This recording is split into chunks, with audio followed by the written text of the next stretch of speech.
పశ్చిమ గోదావరి జిల్లా ఉండి నియోజకవర్గం పెదామిరం గ్రామంలో ఈ నెల 6వ తేదీన రతన్ టాటా కాంస్య విగ్రహ ఆవిష్కరణకు విచ్చేయుచున్న మంత్రి నారా లోకేష్ ముఖ్య అతిథిగా పాల్గొంటారు. ఈ సందర్భంగా ఉండి ఎమ్మెల్యే కనుమూరి రఘురామకృష్ణంరాజు ఆధ్వర్యంలో మరియు పశ్చిమ గోదావరి జిల్లా కలెక్టర్ చదలవాడ నాగరాణి మరియు జాయింట్ కలెక్టర్ రాహుల్ కుమార్ రెడ్డి ఏర్పాట్ల పనుల్ని పరిశీలిస్తున్నారు. 6వ తారీఖు లోకేష్ గారు వస్తున్నారు. రతన్ టాటా గారి విగ్రహం కాంస్య విగ్రహం చేయించాం. అది వెల్కమ్ టు భీమవరం బోర్డుకి ఆనుకుని ఉంటుంది. అవటానికి పెదామిరం భీమవరం అన్నీ ఒకటే. దీని పేరే ఒకప్పుడు ఉండి భీమవరం పేరు ఉండి భీమవరం అనేవారు. అటు భీమవరానికి ఇటు దీనికి సరిగ్గా జంక్షన్లో రతన్ టాటా గారి విగ్రహం ఏర్పాటు చేయడం జరిగింది.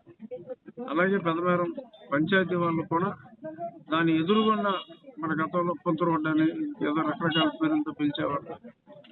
దానికి రతన్ టాటా మార్గ్ అని చెప్పి పంచాయతీ తీర్మానం చేసింది.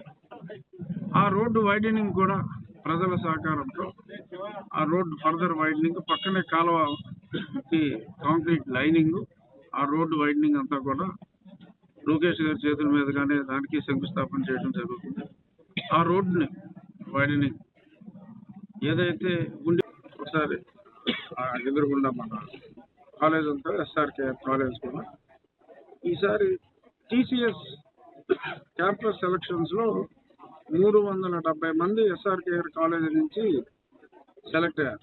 టీసీఎస్ వాళ్ళందరూ కూడా రతన్ టాటా గారు, ఎందుకంటే ఆ కంపెనీలోకి వెళ్తున్నారు. ఆ విగ్రహావిష్కరణలో యూత్ అంతా కూడా పాల్గొంటారు. మీరు కూడా మీ ప్రసార మాధ్యమాల ద్వారా 6వ తారీఖు ఉదయం 11 గంటలకి లోకేష్ గారు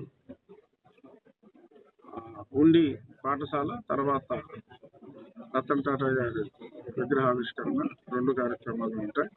మీడియా ద్వారా కూడా మీరు తెలియజేయండి.